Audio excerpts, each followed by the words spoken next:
I'm talking to Mick Henry from the Chemistry Teaching Laboratories at the University of Sussex. Thank you for coming in, Mick, and talking to me. It's okay. Now, you've been a technician at Sussex since the late 70s, was it? 1979 I joined, that's right. Yeah, I came from Royal Holloway College, which is part of the University of London Right. in Surrey. Right. And what do you do? What did you do as your job? Well, I'm now in charge of all the chemical requirements, the equipment and the instruments for the teaching area, and that's mainly for first, second and third year undergraduates when they come into my laboratory. They're all supplied with a set of equipment which they're encouraged to keep clean and tidy. That's the idea of actually putting some ownership on actually what they've actually got in their locker to get them into good lab practice, because we're all hoping eventually that they'll actually become PhD students, you know. Yeah. So it's a good lab practice, I think, from the start. Yes, And that's so for all the years, isn't it? first and second year have their own set of equipment. In the third year, we tend to provide specifically because they do more complex things. Yeah. Yeah, so it's less complicated for the third year. And were you always interested in science? I mean, presumably you've got a science background. Or It's strange. I wasn't necessarily, but I had a very inspiring teacher at Magna Carta School in Surrey, Yeah. a chap called Magnus Work. And you know how some days something just clicked, you know. I was also, even though I was middle stream in the school, I was actually equal top in maths. So the maths and the science sort of went together in some respects, you know, so it did kind of suit me. But I was never a person who thought, oh, you know, I want to do this, I want to do that. So, yes, but it certainly, the direction was there, I think. And I was very fortunate when we left school. There was 2 positions at Royal Holloway College, and my colleague got the position in research because he had better grades than I did. Yes, and he was the one who was equal top in maths, actually. It was interesting, yes, yeah.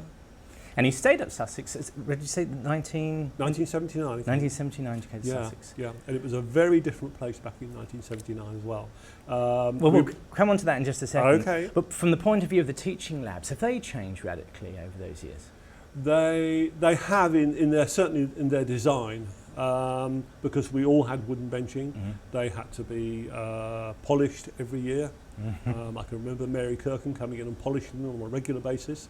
They were also very durable, because now we've actually got the Trespa benches in there, which is very much what the modern lab looks like. Yeah. And when we actually moved from Chichester 1 to Chichester 3, the opportunity was offered us to actually upgrade, and we took that opportunity. I think it was the right move, because now when people go to labs, that's how they envisage they should look like. Now, I remember you telling me when we were talking about this, the difference between a first year exam in the first year experiment that the students would come into, and a first year experiment now. Can you explain that in a little bit more detail? I think when I actually look back on it now, and it's marvellous having hindsight in some respects, that what they actually did in their first year when they first came here was really quite complex. Yeah. It's something that you don't necessarily meet that much nowadays. It's called gravimetric analysis. Yeah. And that's what they were set to do. And we were very clever, should we say, in what we actually set them, because everyone in the class, and there might be a class of 60 there, had a different solution which would have a different answer. So we really were testing them day one. They had to do it in duplicate. So they tested from day one their precision and accuracy, which is such an important concept within the sciences as well. Yeah. And I mean, students are just as bright now as they were then. But do you think they came to university with a bit more skill? Is that what you're trying to say, or? I think a lot of them did. Yes, there was a lot more money, should we say? I think within the school sector. And also, if you think about it, also we were actually seeing people perhaps that actually might have gone to grammar school then, whereas now we're actually seeing people with secondary modern schools, and they might not be so well supplied. Certainly the equipment grants, certainly from the schools, is not vast, as we well know. Yeah, we're not talking about intelligence or knowledge. We're talking about just that some students will go to a school where they don't have much equipment, so they're not learning those sort of skills. No, they're not. No, and chemistry is very much a sort of, it's not just the knowledge, it's how you actually apply the knowledge and actually set up something within the lab. And so much experience handling stuff. That's right, handling chemicals and yes. Yeah. How to actually properly set up a condenser. It might seem basic, or a bosshead and clamp, you know, this is which way round you put it. Yeah. It's important. And has health and safety, you know, that these issues have changed over the years. Has that made any difference? Well, it has. I can remember at school the teacher bringing out Mercury, playing it on the bench. I mean, that's a classic. Which is probably not a good thing. Not a good thing at all. No, this is it. This is it. Yes, and we made things like acetylene and things like that, which is actually really quite safe in some respects. Yeah. And there would be things like ammonia, certainly in the lab at schools. I don't think you find that around nowadays, which makes it actually all the more exciting when we actually do outreach, because the students can experience those things now at Sussex, and it makes it much more exciting. They come and see something that they wouldn't see. They wouldn't see in their schools nowadays. No. So related to that, do you think students have changed, or how have they changed? Because you've seen, since the 70s, you've seen quite many generations of different students coming in. I think the skill set they have nowadays is wider, because there wasn't that computing element then. And that is the huge difference. I can remember certainly back in the very early days, we had something called a Commodore PET, and it had 64K of memory, and it had a cassette, and it operated a program called LIS2, which I don't think the first years used it was the second years used to do a bit of analysis on their results, and it was the bee's knees. It was top, but nowadays, of course, we laugh at 64K. Computers are absolutely everywhere. They are absolutely everywhere, and they're very much more involved with the machinery, with the instruments, In the early days, when they were doing chromatograms and things like that, you had to cut out the piece of paper under the peak to actually weigh it to find out how big the peak was. Yeah. There was no integration machines and things like that. It was really quite different. So is that good or bad? Or is it... It's impossible. It's not too simplistic to say that.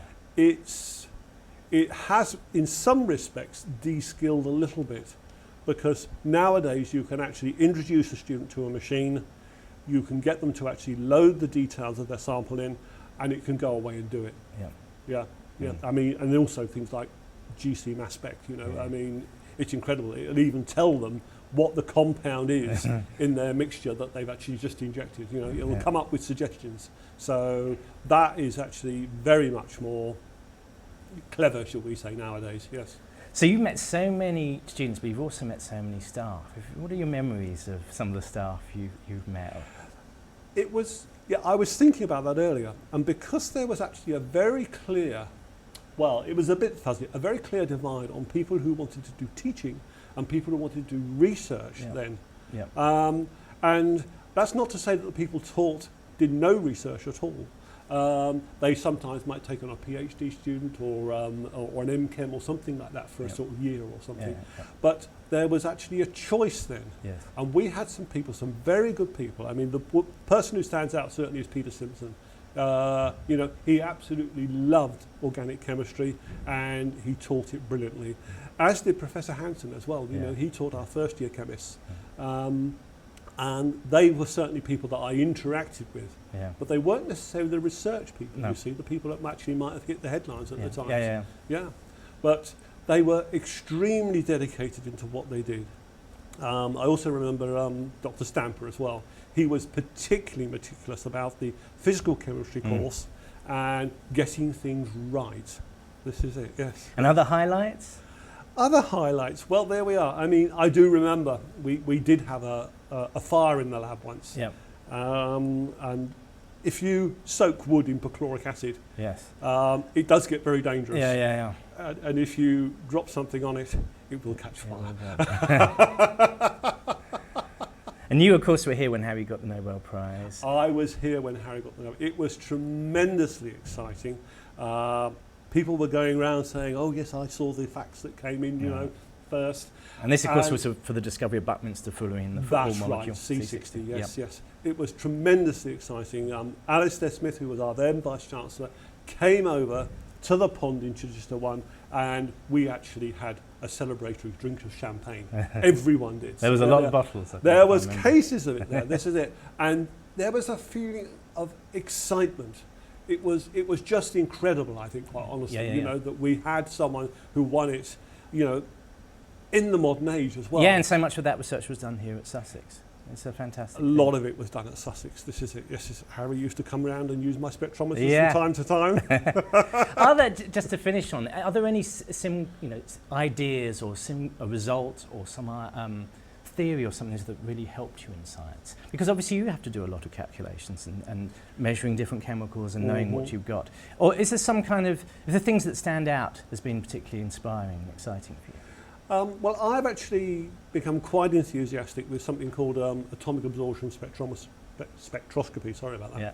And yes, I like that method. It is an incredibly sensitive method. Will detect things at extremely low levels, and you have to really watch with interference as well. The method has come on since I actually first got introduced to it. But and we have actually modernised our instruments as well. Compared to the 70s, that would have just been magic now, wouldn't it? It would. Seems like magic. I remember you talking about xenon as well, wasn't there?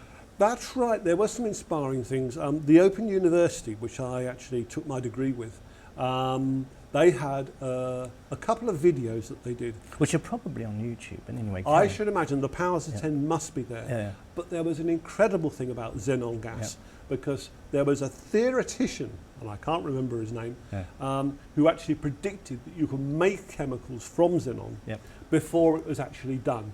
And I like that interaction because it brings in the theoreticians into mainstream chemistry. And often people think they just sit on their desks.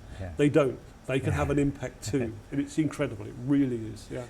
So Mick Henry, thank you very, very much for talking to me. Thank you. It's been a pleasure.